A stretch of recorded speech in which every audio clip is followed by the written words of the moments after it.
it's Leska here, back to another FIFA video for you guys. This marks my first ever FIFA 21 video on my channel, and it's only fitting for my first video to be a FIFA settings video. So I'm going to show you guys what I've been rocking with lately. I got the game a little bit early because I pre-ordered the $80 version, and I've been playing a lot of Ultimate Team, and I have been tweaking with some of the settings, and I'm going to show you guys what I prefer. And just keep in mind, these are really just preference. Y'all might like some settings a little bit different. Go ahead and do whatever you like best, but I'm just going to show you guys my settings that I've been using and have been working really well for me. And if they help you out, then great. Go ahead and try them out and let me know what you think of the settings in the comments, guys. I'd really appreciate that. Alright guys, let's dive straight into my FIFA 21 settings. I have the FIFA trainer hidden. For time finishing, I have that off. I never used it in FIFA 20, and I'm not going to be using it in FIFA 21. I just don't like it, so I'm not going to be using that at all. I'm going to have that off probably the whole year. Next player switch indicator, I also have this off. I know a lot of people have it on, but I just really get confused sometimes with the little indicator over the player that you're supposed to be switching to, because it has red in it also, and I just sometimes look at in the corner of my eye and see red, and I just think that's the player that I'm supposed to be controlling, but it's really not. It's the one that I'm supposed to be switching to next, and it just confuses me, so I have that off, and I'm just not a fan of that. Pass block assistance, you're going to want that on. Auto switching air balls and loose balls, I used to have it completely manual, but I like it now for the little air balls and loose balls. It's definitely helpful because it'll switch straight to the player that's nearest to the ball. For auto switching movement assistance, I have this on low. So what this does is auto switch movement assistance will keep the player you auto switch to moving in its current direction for a short period of time. This gives you time to orient your intended direction for the new player. So yeah, you're probably going to want this on low. You could try it on high, but I just don't think that's ideal. You're going to want it on low, and these two settings are going to work well together, because when it auto switches on the air ball, it'll keep your player running in that running for the air ball in the correct direction for a little bit, so you don't accidentally like move them backwards in the air ball and then they're just gone on a breakaway, if that makes any sense. So you're going to want to have that on low. So I've actually been using jockey on manual. It takes a little bit more skill to defend in this game, and manual obviously doesn't help. I see a lot of people had it on assisted. I believe on FIFA 20 I started on manual and then ended up switching to assisted. So I think I'm actually going to do the same. I think I'm actually going to switch it to assisted just to help on defense, because it is tough to defend in this game compared to other FIFAs. This will just help you stay closer to the players that are trying to beat you one-on-one when you're jockeying and you're just trying to steal the ball. Manual, you're just completely on your own, and just assisted helps a little bit, especially for those people that try to beat you with pace and those sharp turns and cuts. The jockey assisted will help. So this one I'm not too sure about. Either way, it could go either way. But I'm definitely going to give assisted a try. I think it'll help a lot. And if you're new to FIFA, I would highly recommend assisted. And if you're like a higher level player, very skillful player, you can try manual. But just beware, it will be a little bit more difficult than assisted. Auto flare pass, I believe this is a new setting. I turn this off because to trigger the auto flare pass is all you have to do is hold LT and A. So I just don't want my players to be doing flare passes when I don't want them to. So I want complete control over that by just pressing LT when I want to do that. So I have that off. Auto clearance is on, auto shots on. Okay, for this player lock setting, I'm pretty sure this is a new setting that deals with the AI controlled runs or something like that. Let me just read into this real quick. Enable this feature to lock to a player using the left stick and the right stick. You press down and then switch away from the dribbler using the right stick flick. So I'm guessing you click the left stick and right stick, and then you use the right stick to flick to whatever player you want to make the run.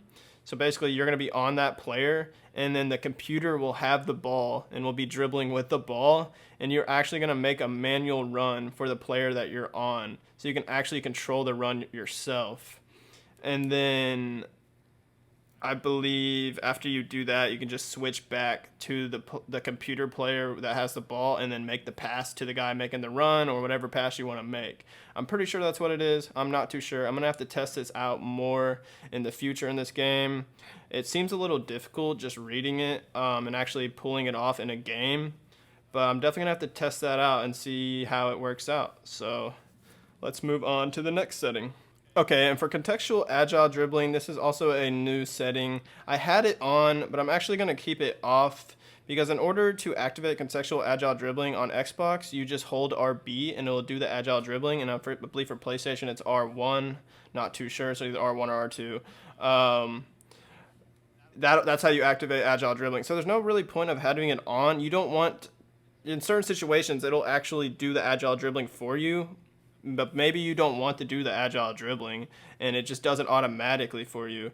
So I don't want that. I want complete control of what my player's doing. So I'm going to turn it off and I can just control agile dribbling with the RB button and do that whenever I want to. This is also a new setting, is the assisted headers. Everybody hated the headers last year in FIFA 20. So what they did is they added this assisted header setting, which the default is on. And that's kind of just like the old FIFAs. But what you're going to want to do is turn it off. Although it might take a little bit more skill and a little bit time to get used to with the manual headers. Basically, wherever you're pointing when you're heading the ball, that's where the ball is going to go. So you have complete control over the headers, which I'm a really big fan of. You're just going to have to make sure you don't put too much power or too little power. Otherwise, it'll just go over the goal or just be like a roller to the keeper or something like that. But I definitely recommend that because heading on this game is actually really good compared to FIFA 20. So I would highly recommend assisted headers off. That's actually one of the main settings I would like to highlight in this video is the assisted headers. I would highly recommend that. Alright guys, for right stick switching, I've been using ball relative, but I just can't get the hang of it. It's just player relative is a lot more just natural to me, probably because I've been playing FIFA for so long and I've been using on player relative. Just ball relative, I can't get the hang of it. If you want to use ball relative and if you prefer it, go ahead. Once you get used to it, I'm sure it's actually probably even better than player relative, but I just can't get used to it and I just prefer player relative. What player relative does is just whatever player you're on, that's the little reference point as to where, like, what direction you should hit the right stick to switch to the next player, while the ball is the reference point for this setting. But I prefer player relative because the ball relative, I just can't get used to it. Ground ball assistance, I have that on assisted. Through ball assistance, I have that on assisted. I tried this on semi. It just wasn't working out. It's kind of nice because you have a little bit more control over where your through balls are going. But a lot of times I would just hit it out. I would try to hit like a far LBY ball across the field and it would just go out of bounds, and I ended up switching that back to assisted. Shot assistance is assisted. Cross assistance is semi. I know a lot of people have been using assisted this year because something with the RBXs are really good, and apparently the RBX isn't as good on semi. But I've always used semi on every single FIFA, and I just like having that little extra control of exactly where I want to cross the ball. So that's why I prefer it. A lot of people do use assisted in this game, so if you want to go with that, go ahead. I just prefer semi because I have a little bit more control of where I want to cross the ball in the box. Lob pass assistance is I have that on assisted. Save assistance, assisted. So really the only one that I don't have on assisted is cross assistance. Analog sprint, the default is on. I have that on off. When you have it on, basically the right trigger when you're sprinting with a player is basically kind of like a gas pedal. When you barely have the right trigger pressed down, your player will barely be sprinting. And the more you have it pressed down, they will go faster. So if you have it all the way pressed down, they're at top speed. When you have it off, when you have the setting off, and you're barely pressing RT down, they'll be going at full speed no matter what. So I don't really get why you would want it on, want this setting on, because you kind of just want your players to be going full speed all the time. So I have that off. defending, tactical defending, that's default. Alright guys, and the last setting we have is pass receiver lock. So I have this on late. So what this does, it just allows you to change your pass like at the last second, basically. Say you see somebody open and you're gonna pass it to them, but like right before your guy's about to pass it to him, you notice that that pass isn't on anymore, like they're about to intercept it, and you want to change it last second. All you have to do is move the left stick to the player that you want it to go to, and it will change it like last second right before you pass it. So that's very helpful, because if you have it on early, it'll just basically pass it to the first place you aim to, and it'll go to that striker, and then it'll probably get intercepted. So this is really good for changing your decisions like last second on where you want your passes to go. So I really recommend that setting as well. The attack and defense, I never changed any of my actual controller bindings on FIFA. I keep it all on default. Alright guys, now let's move on to these game settings. Before we wrap this video up, I believe the quick substitutes I have on. If you don't want quick substitutes or don't like quick substitutes, you can take that off. For the camera settings, I always play on default. I don't mind the default camera settings. I know a lot of people play on telebroadcast, or even you can even customize your own camera settings, but I just use defaults. Visual, I use player name and indicator. For the HUD, the player indicator, I use player name. This is actually kind of cool. You can change the size of this. Might end up trying large, but I just use default for now. Have that on for the indicator fade. Times I score displays on, obviously want that. I have a 2D radar. I know a lot of people use a 3D radar. This is kind of cool. You can change your radar color, so like you could always be blue, and the opponent can always be red or something. But I just like how it matches with the jerseys on default, so I'm gonna keep it at that. Although sometimes it can clash. Like sometimes it'll be like white on white or something. It just doesn't read the correct color of the jerseys to the radar, so maybe that's why they added this. I don't know if this was on FIFA 20. I'm not too sure. I don't remember seeing it, but it is a cool little setting that you can tweak. Gamertag Indicator, I have that on fade.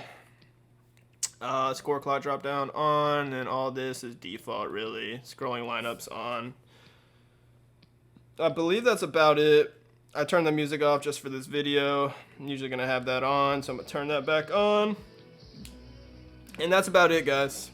So that's it for my FIFA 21 settings video, guys. Thank you guys for watching, and don't forget to hit a like and subscribe on my channel and this video. I would really appreciate that. And don't forget to comment on this video if you tried my settings and you like it, or let me know some other settings that y'all use and y'all prefer, because I would like to hear y'all's opinions on some of these settings. Thank you guys for watching, and y'all have a great day. Peace out.